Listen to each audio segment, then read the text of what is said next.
میرا رابطہ میرے خدا کے ساتھ کیسا ہے. بیوی کے اس رابطے نے اس مقام کو اتنا بڑھا دیا ہے. کیسا ہے کہ کیونکہ جب عبادت میں کھڑی ہوتی ہیں تو ہر نماز میں ایک الگ نور ہے جو ان کے گھر سے نکل رہا ہے. اب یہ اس مقام کو بتا رہا ہے کہ کیونکہ ساری مشکلات اپنی، گھر کے کام اپنے، بچوں کی تربیت ساری جگہ، سوشل اسپیکٹس اپنی جگہ پر، لیکن خدا کے ساتھ رابطہ محکم ہے. ہم لوگ یہاں لیک کر جاتے ہیں اپنی لائف میں. ہم بہت اچھے سوشل ہو جاتے ہیں، بہت اچھے ایک دوسرے کے ساتھ اٹھنا بیٹھنا ہمارا بہت اچھا ہو جائے گا، مذہبی پروگرام بھی ہم کر لیں گے، مجلس بھی آرگنائز ہو جائے گی اور سب ہو جائے گا، لیکن ہمارا پرسنل کمیونیکیشن خدا کے ساتھ، میں اپنی بات کر رہا ہوں، میں آپ کو خدا نخواستہ نہیں کہہ سکتا، وہ لیک ہے. یعنی وہ جو رابطہ ہے، جس رابطے کے لیے کائنات بنی ہے. خدا کو ہم سے کیا چاہیے؟ اور ہم خدا کو دے بھی کیا سکتے ہیں؟ اللہ ہم کیا دیں گے خدا کو؟ ہم تو محتاج ہیں. انتم الفقراء، قرآن کیا کہہ رہا ہے؟ انتم الفقراء اللہ، تم محتاج ہو اس کے لیے. وہ غنی ہے، وہ حمید ہے، وہ بے نیاز ہے. لیکن کیا اس کنیکشن کو میں نے اسٹرانگ کیا ہے کہ میری فقیری، میری محتاجی اس کی بارگاہ میں پیش ہو؟ اس کو کچھ نہیں چاہیے ہم سے، اس کو ویسے ہم دیا دیں گے. ساری کائنات، خزانے، ہوائیں، سب مالک یوم الدین ہے. وہ سب کچھ وہی ہے، ستار وہی ہے، حفیظ وہی ہے، علیم وہی ہے، خبیر وہی ہے، سب کچھ اسی کا ہے، کچھ نہیں ہے ہمارا. لیکن وہ اس کے باوجود کچھ چاہ رہا ہے. اس کے پاس اور کچھ نہیں ہے، سب کچھ ہے، مگر اس خدا کے پاس بندگی نہیں ہے. اسے ہم سے بندگی چاہیے. اسی لیے مولا متقیان نے کہا کفا بھی فخرن، مجھے یہ افتخار ہے. ہم مولا کا افتخار کیا بیان کرتے ہیں؟ مطلب مولا نے خیبر کو اکھاڑ دیا اور یہ کر دیا. یہ ایک طاقتور شجاع شخص کے لیے یہ فضائل نہیں ہے، یہ جو ہم لوگ پڑھتے ہیں. اس کے لیے فضائل وہ ہیں جو وہ خود بیان کرے. اور کفا بھی فخرن، میرے لیے افتخار یہ ہے کہ پروردگار میں تیرا بندہ ہوں. بندہ ہوں، بندگی پر علی افتخار کر رہا ہے. اب یہ افتخار ہے اس کا. اب وہ افتخار کیسا ہے کہ جب سجدہ ہے تو علی کا سجدہ کیسا ہے، علی کی مناجات کیسی ہے.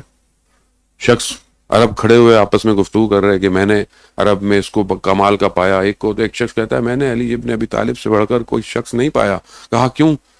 کہا میں ایک دن نخلستان سے گزر رہا تھا، میں نے دیکھا کہ کوئی گریا کر رہا ہے. جب میں دیکھا تو ایک شخص سجدے کی حالت میں تڑپ رہا ہے، گریا کر رہا ہے جیسے انسان اپنے گرد گھوم جائے، اور کرتے کرتے بے ہوش ہو گیا. جیسی میں نے قریب جا کر دیکھا تو میں نے کہا تو یہ حضرت علی ہے. میں دوڑتا ہوا ان کے گھر گیا اور میں نے جا کر بیوی کا دروازہ کھٹکھٹایا اور میں نے بیوی سے کہا کہ میں نے ایسے دیکھا ہے کہ وہ گر گئے ہیں. تو بیوی فرماتی ہیں علی کی حالت اکثر ایسی ہوتی ہے. کیوں؟ رابطہ خدا کے ساتھ. خدا کے ساتھ رابطہ یہ پاک کرتا ہے. اگر ہم مولا علی کے ماننے والے ہیں اور بیوی کے ماننے والے ہیں عزیزان محترم، تو ہمارا خدا سے رابطہ کتنا اچھا ہے.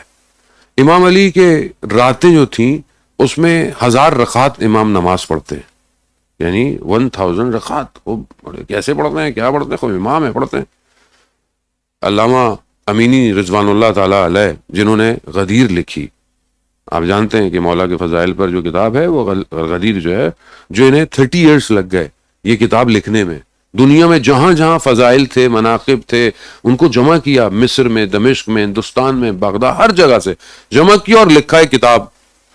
وہ کہتے ہیں میں دمشق میں گیا ہوتا تھا، دوسرے سیکٹ کے علماء بیٹھے ہوئے تھے، تو انہوں نے یہ کہا کہ آپ مولا علی کے بارے میں بہت ایگزیریٹ کرتے ہیں. بولا کیوں، کیا کرتے ہیں؟ کہا وہ ایک شب میں جو ہے وہ 1000 رکعت نمازیں پڑھتے تھے.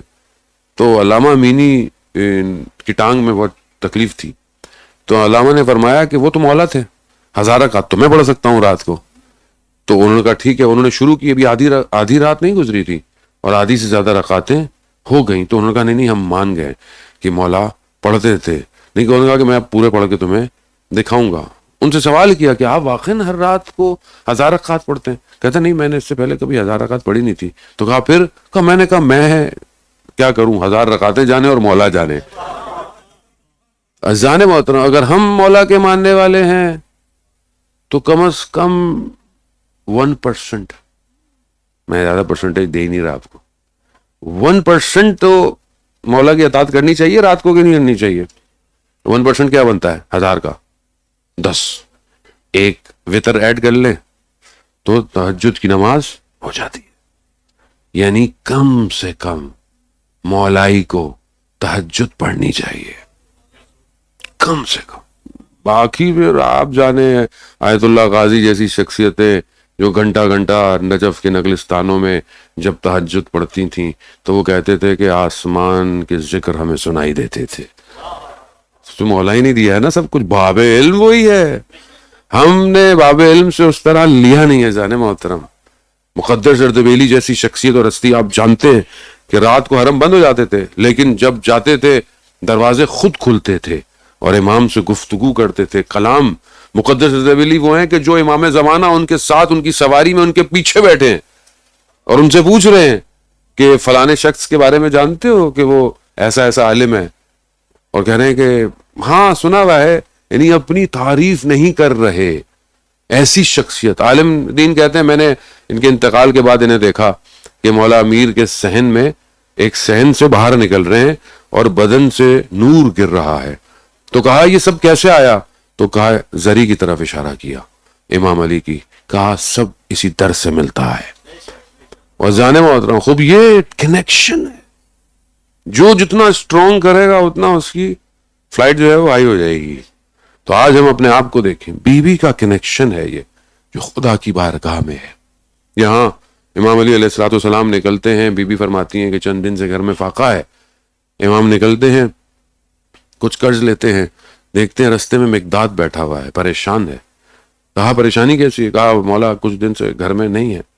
امام اس سے بغیر کچھ کیے وہی جو قرضہ لیتے ہیں اس کے ہاتھ میں پکڑا دیتے ہیں اور وہ بھی بولتا رہتا ہے. امام نکل جاتے ہیں، مسجد نبوی جاتے ہیں، نماز کا وقت ہوتا ہے، رسول کے پیچھے نماز پڑھتے ہیں. نماز جب ختم ہوتی ہے تو رسول خدا فرماتے ہیں کہ علی آج اپنے گھر میں دعوت نہیں دو گے؟ اب امام تو سوچ رہے ہیں کہ گھر کے اندر تو کچھ ہے ہی نہیں، لیکن کیسے رسول کو منع تو نہیں کر سکتے. بس ساتھ گھر جاتے ہیں. جیسے جا کر حجرے میں بیٹھتے ہیں تو گرم جو ہے ایک ظرف ہے جس میں کھانا رکھا ہوا ہے. حضرت علی فاطمہ کی طرف دیکھتے ہیں کہ گھر میں تو کچھ تھا ہی نہیں. تو مولا فرماتے ہیں علی وہ جس خدا کی راہ میں تم نے دیا ہے اسی خدا نے خود تمہارے گھر اس کو بھیجا. وہ کیوں کنیکشن ہے.